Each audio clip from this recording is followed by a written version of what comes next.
Dan Bapak juga pernah berjanji kalau sampai ke pengadilan, ijazahnya Bapak akan tunjukkan di sana, di pengadilan. Ya, itu forum yang paling baik untuk menunjukkan ijazah asli saya. Dari SD, SMP, SMA, universitas semuanya kan saya bawa. Jokowi akhirnya wajib menunjukkan ijazahnya. Pengadilan Solo akhirnya terima gugatan terkait ijazah tersebut. Breaking news yang sangat menggemparkan seluruh Indonesia. Karena setelah berbulan-bulan, hanya satu saja gugatan tentang ijazah Joko Widodo yang diterima pengadilan, dan inilah orang yang membuat itu bisa diterima pengadilan, Dr. Taufik. Gimana kabarnya, Pak? Selamat ya, Pak. Ya. Akhirnya gugatan Bapak diterima. Alhamdulillah, puji Tuhan. Ini gugatan citizen lawsuit, Yes. yaitu gugatan beberapa orang Ya, kepada negara untuk mengambil alih persoalan ini, karena yang bersangkutan tidak mampu mengambil alih. Oleh karenanya negara mengambil alih. Jadi citizen lawsuit itu sebuah gugatan yang tidak mensyaratkan negara membayar ganti rugi. Beda dengan class action. Kalau pembalakan hutan itu masuk class action. karena ada yang ganti rugi. Ya, kali kita tidak minta ganti rugi. Kita hanya meminta kenapa negara mendiamkan berlarut-larut ijazah dari 2018 sampai 2025. sampai 7 tahun. 8 tahun ya. 8 tahun. Pada kejelasan, maka betul tadi kata Michael bahwa kita satu-satunya, dan harap kalian tahu itu gugatannya bukan di Pengadilan Jakarta, Di mana? Pengadilan Solo. Luar Punya sejarah, jangan lupa. 05 uji materi juga yang mengajukan Muhammad Taufik di Pengadilan Solo juga. Apa itu isinya? Pembatalan penjualan pasir Jokowi kepada negara Singapura. Luar biasa. Iya. Ini saya bacakan ya, biar kita cepat saja. Lawannya adalah 1. Joko Widodo. Yes. 2. Profesor Ova Emilia yang selalu membela dengan podcast kecil-kecilannya. 3. Profesor Dr. Wening. 4. Kepolisian Negara Republik Indonesia. Kepolisiannya Kapolri yang kita gugat. Kapolri, luar biasa. Sembarang itu. Dan nomor 5 UGM. Jadi Nah, tidak ada lubang yang kosong. Jadi ini tentang apa nih, permintaannya petitum, alias petitumnya ini apa nih? Petitum yang terpenting saya, bukankah Rektor UGM mengatakan meyakini, Wakil Rektor juga mengatakan Jokowi asli alumni mereka. Begitu juga Kapolri, kepolisian khususnya Mabes Polri, Bareskrim Mengatakan identik. Karenanya kenapa ini sampai berlarut-larut membuat masyarakat jengah, membuat masyarakat tidak nyaman, dan yang pasti membuat negara ini tidak tentram. Sebetulnya UGM itu menarik diri dari polemik ijazah gitu. Karena nggak mungkin mereka mau mengatakan ini asli apa palsu kalau ijazahnya aja nggak pernah dilihat gitu loh kan. Itu aja kalau proses akademiknya aja banyak kejanggalan kan. Apakah Pak Jokowi benar? Jangan-jangan Poldanya yang salah, bohong? Atau jangan-jangan Poldanya benar tapi Pak Jokowi bohong gitu loh. Berarti ada ketidakjujuran dan ada ketidakbenaran dalam penetapan tersangka. Yang bisa saya simpulkan adalah ijazah Pak Jokowi Widodo makin misterius. Mungkin satu-satunya negara demokratis di dunia yang ijazah mantan presidennya dipertanyakan dan tidak pernah ada jawaban dari mantan presiden tersebut, dan tidak pernah mantan presiden tersebut mau menunjukkan ijazahnya kepada rakyat. Saya pikir cuma Pak Jokowi Widodo. Bung Gafur, yang menarik kemarin kita sempat melihat tuh wawancara eksklusif Ya. Pak Jokowi di Kompas TV kalau nggak salah ya. Betul kan? Dan ada beberapa pertanyaan dan kemudian dijawab oleh Pak Jokowi yang menarik untuk kita sikapi berkaitan dengan polemik ijazah. Yaitu ketika ditanyakan tentang ijazah itu Pak Jokowi menyatakan bahwa nanti dia bersiap, kira-kira seperti itu ya? Iya, nanti dia serahkan. Dia serahkan, Iya, dia betul. serahkan ketika di persidangan. Betul kan? Mulai dari ijazah SD, SMP, SMA, S1. SMA dan S1. Kira-kira begitu, kurang lebih begitu lah. Kurang lebih gitu kan. Dan Menurut- itu eksklusif ya? Ya, eksklusif Baru sekali. kemarin, baru Ya. kemarin. Dan untuk pertama kalinya di wawancara khusus Iya, ya. betul. Walaupun sebenarnya wawancara itu bukan temanya ijazah Ya. ya. Cuma disisipkan aja. Disisipkan. Pinter juga tuh si Iya. hostnya ya. Atau jangan-jangan memang sebenarnya wawancara eksklusif itu ingin menayangkan klarifikasi Jokowi tentang ijazah, bisa juga begitu kan? Bisa juga. Oke. Cuman muternya kemana-mana dulu Ya, gitu ya. kira-kira menurut Bung Gafur tuh dari pernyataan jawaban Pak Jokowi bahwa nanti akan diperlihatkan di persidangan, apa tanggapan Bung Gafur? Iya, berarti misteri ijazah Pak Joko Widodo tidak terjawab lagi. Kenapa tuh? Karena kalau ijazah itu ada di tangan Pak Joko Widodo sekarang, berarti ijazahnya nggak pernah disita dong. Padahal Selama ini kan Polda Metro Jaya kan mengatakan bahwa itu sudah disita. Penetapan penetapan tersangka itu mohon maaf Kanda, penetapan tersangka 8 anak bangsa Ya. ditersangkakan itu kan salah satunya berdasarkan barang bukti ijazah yang disita oleh penyidik Polda Metro Jaya. Oke. Dan penyitaan itu kan mohon maaf Kanda menggunakan pasal 39 KUHP. Oke. Ya, pasal 39 KUHP adalah barang bukti itu kan kualifikasinya 3 Kanda. Pertama adalah barang hasil kejahatan, Oke. barang yang digunakan untuk kejahatan, atau barang yang digunakan untuk membantu kejahatan.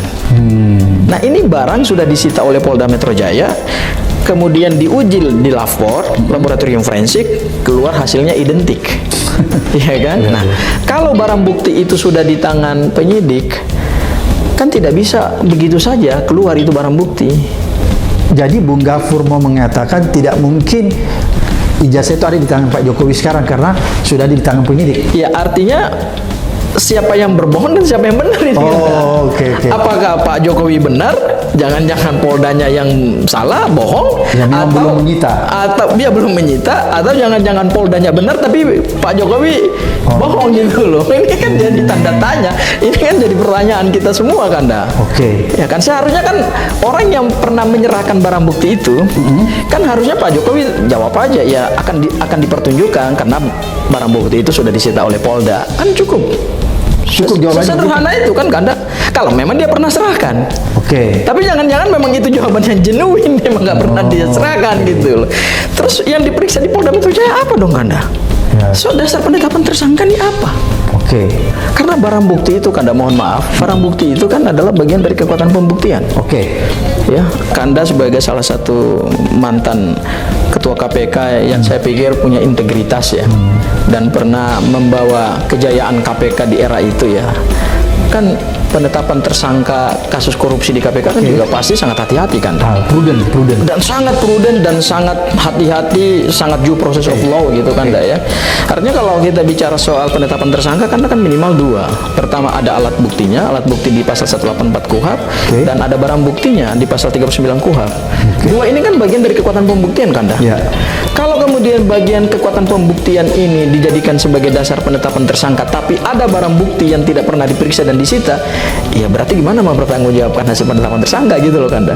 Oke, Bung Gafur, apakah ketika mendampingi klien Anda, siapa saja Roy Suryo atau siapa saja, pernah nggak Bung Gafur sebagai penasihat hukum menanyakan tentang barang bukti ijazah itu? Saya mendampingi ada kurang lebih 4 klien ya. Oke. 2 yang penting sebenarnya, yaitu Mas Roy Ya. dan Pak Rizal Fadila. Oke. Di Pak Rizal Fadila itu, Pak Rizal Fadila ini kan aktivis ya, Oke. artinya orang cerdas gitu ya, melawan gitu ya, melawan kezoliman, melawan ketidakbenaran gitu ya. Beliau tanya dulu kepada penyidik, Pak, saya sebelum jawab pertanyaan boleh nggak ditunjukin ijazahnya Pak Joko Widodo? Apa jawaban penyidik? Wah, lagi disita Pak, dan lagi diperiksa di LAVOR, kami nggak bisa serahkan. Tapi kemudian dilanjutin lagi dengan pertanyaan kedua, ada nggak berita acara penyitaan? Sebelum berita acara penyitaan kan ada penetapan pengadilan, ketua pengadilan dulu. Jadi itu juga nggak bisa dijawab oleh penyidik. Dia bilang ya ada sih, pasti ada gitu. Tapi nggak diperlihatkan. Nggak diperlihatkan kan. Itu Dia- pada saat dia nggak jawab bahwa itu ada pada di saat Barreskrim. pada saat penyidikan sebelum penetapan tersangka. Iya. Penyidikan sebelum penetapan tersangka. Oke. Begitu pada saat penetapan tersangka, saya mendampingi Mas Roy. Oke. Ditanya juga hal yang sama, nggak bisa dijawab juga oleh penyidik. Alasannya? Ya di LAVOR, Di lapor. udah disita, tapi di LAVOR nggak bisa ditunjukin. Oke. Nah tiba-tiba ada 2 hal yang aneh kan, Oke. Projo pernah dulu mengatakan di Solo, Pak Jokowi menunjukkan ijazahnya kepada mereka. Itu juga jadi pertanyaan kita juga kan. Ya padahal sudah disita. Padahal sudah disita. Menurut polisi sudah disita. Menurut polisi sudah disita. Oke. Yang terbaru kan, yang punya ijazah sendiri.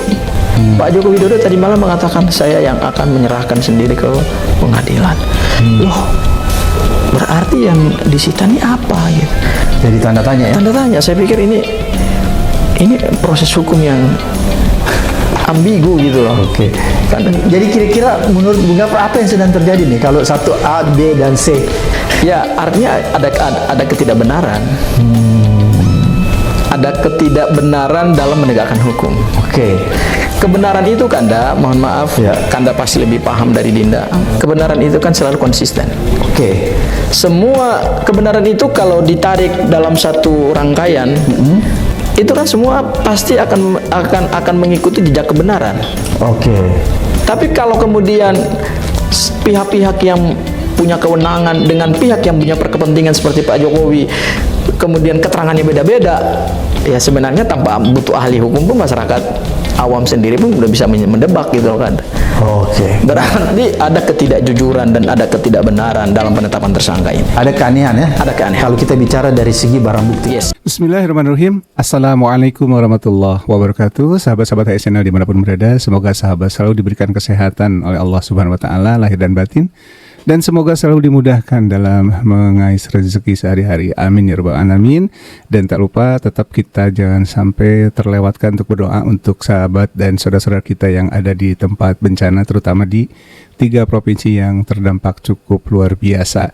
Sahabat HSNL, pasca wawancara Pak Jokowi dengan Kompas TV ini, di video awal tadi kita sama-sama saksikan Pak Jokowi akan membawa ijazahnya ke pengadilan sendiri katanya, mulai dari SD, SMP, SMA sampai universitas katanya akan saya bawa. Nah, dari sini timbul pertanyaan besar, bukankah ijazah Pak Jokowi ini sudah disita oleh Polda ya? Tapi kok ternyata Pak Jokowi bisa membawanya sendiri. Nah, saya tidak tahu seperti apa teknisnya nanti gitu ya. Apalagi memang mau tidak mau, suka tidak suka, Pak Jokowi memang harus membuktikan, menunjukkan ijazahnya di pengadilan setelah putusan sela yang menolak eksepsi dari Joko Widodo yang diajukan oleh Pak Dr. Muhammad Taufik dan kawan-kawan, tentu karena ini merupakan sebuah kasus CLS ya. Jadi beberapa orang yang mengajukan sebagai warga negara. Kemudian juga dalam sebuah podcast Pak Abraham Samad dengan dengan pengacara Pak Roy Suryo CS ini, Pak Abdul Ghafur Sangaji, terkuak bahwa memang ini siapa yang berbohong gitu ya, apakah Pak Jokowi berbohong gitu ya. Kalau betul begitu, waduh pusing nih Polda Metro Jaya ya, makin pusing ya kalau memang seperti itu. Nah, kita tunggu saja seperti apa nanti akhirnya gitu ya, karena saya kira kebohongan memang akan melahirkan kebohongan lagi, seperti yang disampaikan oleh Pak Sangaji tadi ya, Pak Abdul Ghafur ya, bahwa kalau kebenaran itu runut ya, jadi jelas gitu ya, tracknya itu jelas benar gitu ya, nggak bisa dicampur-campur tuh ya. Tapi kalau sudah bohong ya harus bohong lagi gitu ya. Nah, begitulah kira-kira ya sahabat, semoga ini bermanfaat dan kita akan tunggu endingnya itu akan seperti apa, karena mau tidak mau Pak Jokowi harus menunjukkan ijazahnya di pengadilan PN Solo nanti atau Surakarta nanti pada saat sidang lanjutan pembuktian dari CLS tadi ya, dari Pak Muhammad Taufik dan kawan-kawan.